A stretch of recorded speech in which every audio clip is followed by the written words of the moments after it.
Assalamualaikum warahmatullahi wabarakatuh. Selamat pagi pemirsa Trans7. Khazanah Ensiklopedia Islam Dunia pagi ini kembali hadir ke hadapan Anda untuk berbagi informasi Islami. Semoga menginspirasi dan menjadi motivasi aktivitas Anda hari ini. Pemirsa Khazanah, sejak kecil kita telah diajarkan agar minum sambil duduk, sehingga tertanam dalam diri kita bahwa minum sambil berdiri itu tidak sopan. Akan tetapi ada beberapa riwayat menyebutkan bahwa Nabi SAW pernah minum sambil berdiri. Misalnya hadis dari Ibnu Abbas, ia berkata, "Aku memberi minum kepada Rasulullah SAW dari air Zam-Zam, lalu beliau minum sambil berdiri." Hadis riwayat Bukhari dan Muslim. Fakta ini tentu menimbulkan tanya, apakah kebiasaan kita yang minum sambil duduk itu salah?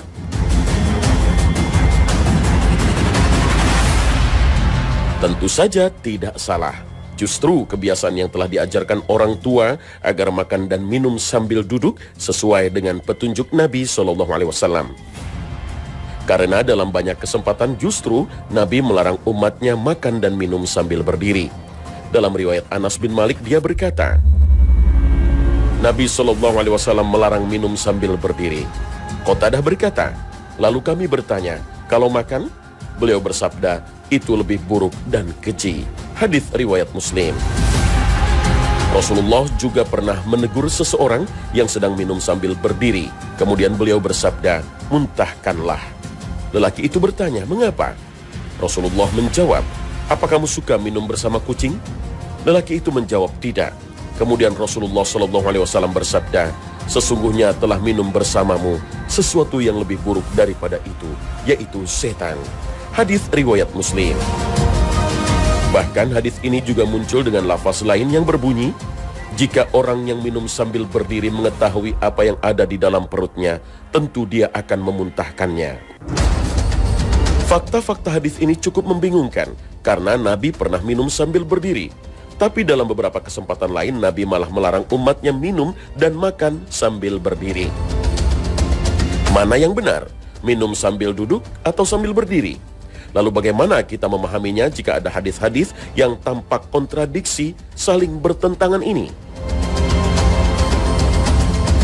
Menyikapi hadis-hadis yang seperti saling bertentangan ini, Imam Nawawi menjelaskan, hadis larangan minum sambil berdiri bermakna makruh tanzih, bukan haram. Artinya jika dilakukan tidak mengapa, tapi jika ditinggalkan berpahala. Sementara hadis yang menunjukkan Nabi minum sambil berdiri menjelaskan kebolehannya, sehingga tidak ada kerancuan dan pertentangan sama sekali antara dalil-dalil yang ada. Persoalan ini menjadi lebih jelas jika kita memahami penuturan Ibnu Hajar. Ia mengatakan, Nabi SAW terkadang melakukan sesuatu sekali atau berulang kali dalam rangka menjelaskan suatu hukum. Kadang beliau juga merutinkan sesuatu untuk menunjukkan afdoliyah atau keutamaan sesuatu. Maka tindakan beliau minum sambil berdiri bukanlah tindakan melakukan sesuatu yang makruh, tetapi menerangkan kepada umat bahwa hal itu boleh meskipun secara umum tidak disukai. Maka di sini minum sambil duduk lebih utama karena Nabi lebih banyak makan dan minum sambil duduk daripada sambil berdiri.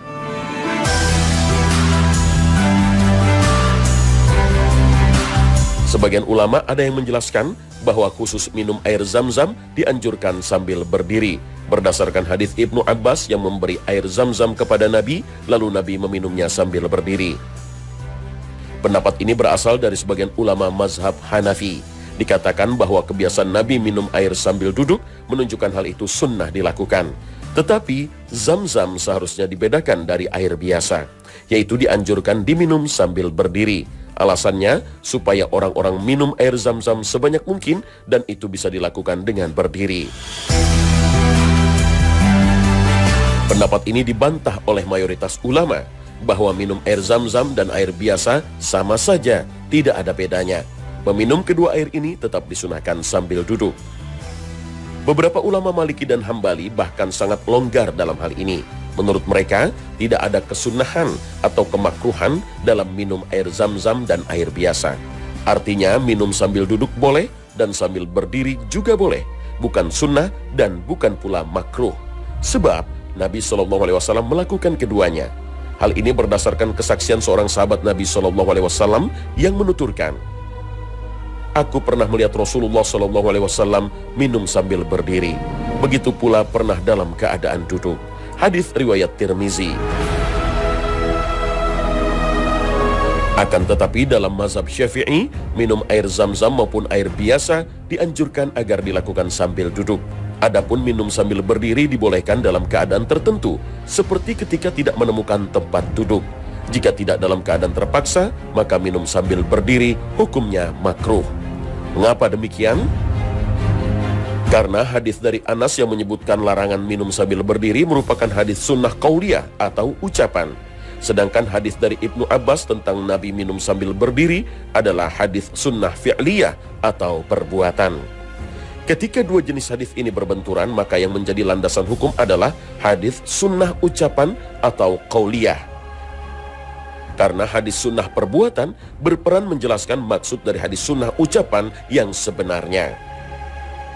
Dengan kata lain, tindakan Nabi yang minum sambil berdiri menjelaskan bahwa hadis larangan minum sambil berdiri bukan bermakna haram, melainkan makruh. Dan minum sambil duduk lebih utama, karena makan dan minum sambil duduk adalah kebiasaan Nabi SAW. Wallahu a'lam.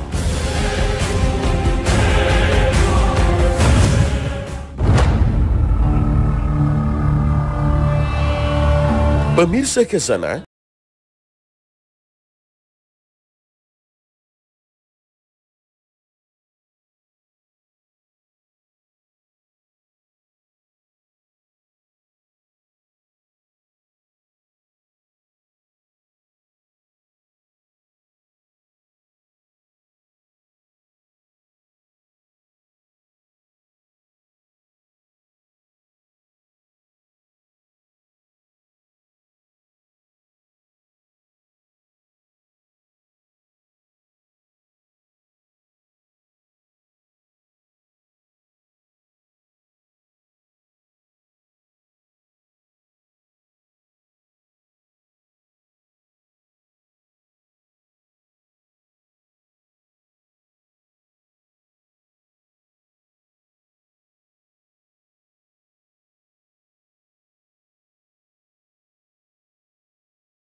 ketika mereka tidak punya alternatif lain selain duduk di pinggir jalan.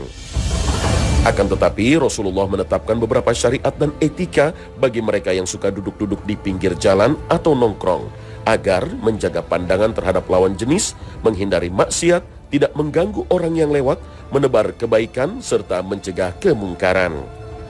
Dalam kesempatan lain Rasulullah SAW juga bersabda, "Jika memang kalian tidak dapat meninggalkan perbuatan tersebut, duduk di tepi jalan, maka tebarkanlah salam, bantulah orang yang terzolimi, dan tunjukkan seseorang pada arah jalan yang tidak diketahuinya." Hadis riwayat Ahmad. Dalam kitab Al-Mawsu'ah Al-Fiqhiyah dijelaskan, berdasarkan keterangan hadis-hadis Nabi SAW, maka duduk-duduk santai alias nongkrong di pinggir jalan hukumnya makruh. Karena dalam hadis tersirat bahwa Nabi SAW tidak menyukainya. Maka meninggalkan kebiasaan yang makruh ini akan mendapatkan pahala. Akan tetapi belakangan duduk-duduk santai atau nongkrong tak hanya di pinggir jalan. Duduk-duduk di warung atau kafe-kafe juga menjadi kebiasaan populer untuk nongkrong. Tentunya dari segi tempat, kafe-kafe itu tidak termasuk dalam kategori di pinggir jalan. Lalu bagaimana jika tempat duduk-duduk santai alias nongkrong itu di kafe-kafe yang posisinya di pinggir jalan? Misalnya di trotoar jalan atau di pinggir trotoar, bukankah juga mirip dengan duduk-duduk di pinggir jalan? Para ulama tidak membedakan antara nongkrong di pinggiran jalan dan di warung-warung tepi jalan. Sebab yang menjadi inti larangan Nabi adalah apakah nongkrong itu mengganggu orang lain atau tidak, mengandung maksiat atau tidak. Dalam kitab Fathul Bari, Ibnu Hajar mengatakan ulama berpendapat bahwa illat atau alasan kemakruhan duduk-duduk di tepi jalan adalah kekhawatiran timbulnya fitnah dan kemaksiatan secara langsung ataupun tidak langsung antar lawan jenis, serta hal-hal yang dapat menyakiti orang lain. Apabila orang-orang yang nongkrong di warung atau kafe pinggir jalan bertujuan untuk melihat-lihat lawan jenis dan menggodanya, maka hukumnya sama saja dengan orang yang nongkrong di pinggir jalan. Beberapa ulama bahkan mengatakan orang yang duduk di balkon rumahnya untuk menggoda pejalan yang melewatinya, hukumnya sama dengan orang yang duduk di pinggir jalan, yaitu makruh. Akan tetapi jika nongkrong di warung pinggir jalan itu tidak bersifat mengganggu, tidak mengandung maksiat, serta tidak mengambil hak orang lain, maka diperbolehkan. Seperti nongkrong sambil mengerjakan tugas kuliah atau kantor, dan nongkrong sambil bermusyawarah dan berdiskusi di dalam warung. Sebaliknya, jika acara duduk-duduk santai alias nongkrongnya sambil melakukan maksiat, tentu sarana duduk-duduk santai alias nongkrongnya menjadi tidak lagi makruh, tapi haram hukumnya. Karena dalam prinsip hukum Islam, sesuatu yang mubah saja jika disertai dengan sesuatu yang haram, maka hukum mubah itu bisa berubah menjadi haram. Apalagi nongkrong di pinggir jalan yang memang hukumnya makruh. Wallahu a'lam.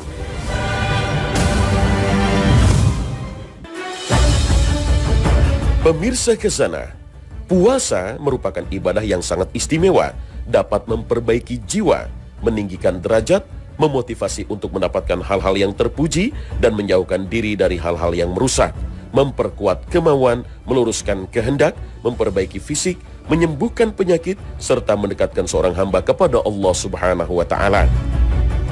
Dengan puasa, berbagai macam dosa dan kesalahan akan diampuni.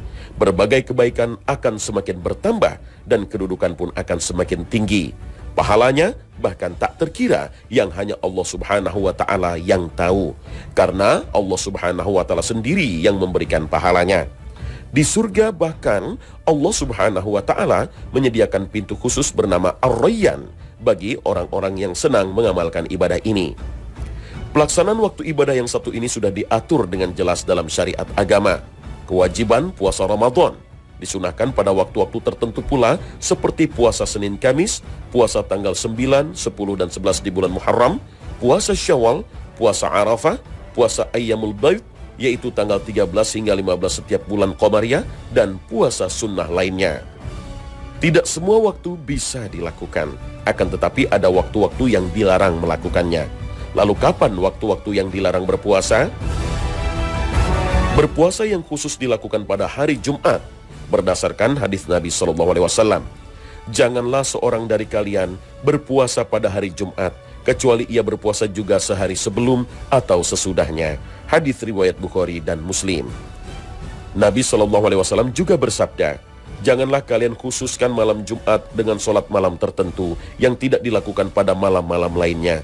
Jangan pula khususkan hari Jumat dengan puasa tertentu yang tidak dilakukan pada hari-hari lainnya, kecuali jika ada puasa yang dilakukan karena sebab ketika itu. Hadis riwayat Muslim. Dalam hadis lain, Juwairiyah binti Al-Harith menceritakan Nabi SAW pernah menemuinya pada hari Jumat dan dia dalam keadaan berpuasa. Nabi bertanya padanya, apakah engkau berpuasa kemarin? Dia menjawab tidak. Lalu Nabi bertanya lagi, apakah engkau ingin berpuasa besok? Dia menjawab tidak. Kemudian Nabi bersabda, batalkanlah puasamu. Mengapa Nabi melarang puasa di hari Jumat? Seorang ulama berkata, mengkhususkan puasa di hari Jumat secara bersendirian itu dilarang apabila dimaksudkan untuk mengagungkan hari Jumat dan menganggap puasa hari Jumat memiliki keutamaan tertentu. Terkait hal ini, Imam Nawawi rahimahullah menjelaskan, ulama Syafi'iyah berpendapat dimakruhkan berpuasa pada hari Jumat secara bersendirian. Namun jika diikuti puasa sebelum atau sesudahnya, atau bertepatan dengan kebiasaan puasa seperti berpuasa nazar karena sembuh dari sakit dan bertepatan dengan hari Jumat, maka tidaklah makruh. Berdasarkan pendapat Imam Nawawi, mengkhususkan berpuasa di hari Jumat hukumnya makruh jika tidak didasari sebab atau alasan untuk berpuasa. Tapi jika seseorang sedang berpuasa sunnah, seperti puasa Asyura dan bertepatan pada hari Jumat, maka tidaklah makruh. Begitupun jika berpuasa Daud, yang waktu berpuasanya jatuh pada hari Jumat. Seorang ulama kontemporer menerangkan, hikmah dari larangan berpuasa di hari Jumat adalah karena pada hari itu seorang laki-laki sepatutnya mendahulukan sholat Jumat, menyibukkan diri dengan berdoa dan berzikir. Hari Jumat ini serupa dengan hari Arafah. Saat itu para jamaah haji tidak diperintahkan berpuasa karena sedang sibuk berdoa dan berzikir. Selain itu, hari Jumat merupakan salah satu dari 3 hari raya umat Islam selain Idul Fitri dan Idul Adha. Para ulama sepakat berpuasa di hari raya Idul Fitri dan Idul Adha hukumnya haram. Dari Sa'id Al-Khudri dia berkata, Rasulullah SAW melarang berpuasa pada 2 hari, yaitu Idul Fitri dan Idul Adha. Hadis riwayat Muslim. Dalam hadis lain yang diriwayatkan Bukhari dan Muslim, Umar radhiyallahu anhu berkata, Nabi melarang puasa pada 2 hari raya ini, karena Idul Fitri adalah hari di mana kalian harus berbuka atau makan setelah berpuasa. Sedangkan Idul Adha adalah hari di mana kalian memakan hasil sembelihan. Jika berpuasa di hari raya Idul Fitri dan Idul Adha dilarang, begitu pula berpuasa di hari Jumat, karena hari Jumat adalah hari raya mingguan bagi umat Islam. Akan tetapi larangan puasa di hari Jumat tidak sampai ke level haram, seperti berpuasa di 2 hari raya lainnya. Puasa di hari Jumat secara bersendirian hukumnya makruh, kecuali jika disertai dengan puasa sehari sebelum atau sesudahnya, atau sedang berpuasa sunnah yang bertepatan jatuh pada hari Jumat. Lalu bagaimana dengan berpuasa di hari Sabtu? Jangan kemana-mana, Khazanah akan segera kembali sesaat lagi.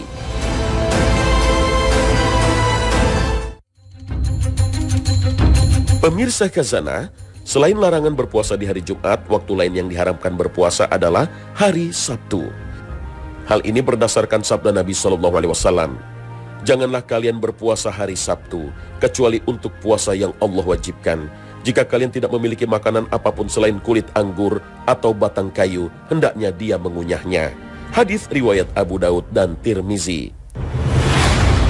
Hadis ini menegaskan tidak boleh berpuasa di hari Sabtu selain puasa wajib. Bahkan Rasulullah memerintahkan untuk mengunyah kulit anggur atau batang kayu jika tidak punya apapun untuk dimakan pada hari itu. Hal ini dimaksudkan agar tidak berpuasa di hari Sabtu. Berdasarkan hadis ini, jumhur atau mayoritas ulama menjelaskan mengkhususkan berpuasa di hari Sabtu hukumnya makruh, kecuali ada sebab yang mengharuskan berpuasa pada hari itu, seperti sedang mengqadha atau mengganti puasa Ramadan, berpuasa sunnah Asyura, puasa Daud, dan sebagainya. Akan tetapi status hadis larangan puasa Sabtu ini masih diperselisihkan para ulama. Sebagian menilai hadis ini dhaif atau lemah, sehingga tidak bisa diamalkan. Artinya, puasa di hari Sabtu boleh. Sebagian ulama lainnya menilai hadis larangan berpuasa di hari Sabtu statusnya jayyid, artinya bisa sahih, bisa hasan. Tetapi mereka menegaskan larangan berpuasa di hari Sabtu berlaku apabila dilakukan secara khusus, tanpa sebab, serta beranggapan ada keistimewaan tertentu pada hari Sabtu. Jika puasa hari Sabtu itu diiringi dengan berpuasa sehari sebelum atau sesudahnya, maka boleh. Berdasarkan hadis dari Abu Hurairah bahwa Nabi melarang berpuasa di hari Jumat kecuali disertai puasa sehari sebelum atau setelahnya, dan hari setelah Jumat adalah Sabtu. Dalam hadis lain juga disebutkan Nabi berpuasa pada hari Sabtu dan Ahad, seperti yang dituturkan Ummu Salamah. Nabi SAW banyak berpuasa pada hari Sabtu dan Ahad. Beliau berkata, kedua hari tersebut adalah hari raya orang musyrik, sehingga aku pun senang menyelisihi mereka. Hadis riwayat Ibnu Huzaimah dalam sahihnya.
berpuasa sunnah pada hari Syak. Wallahu a'lam. Nah, pemirsa, sampai di sini akhir perjumpaan kita pagi ini. Semoga Allah Subhanahu wa taala memberikan hidayah dan taufiknya kepada kita. Terima kasih atas perhatian Anda. Wassalamualaikum warahmatullahi wabarakatuh.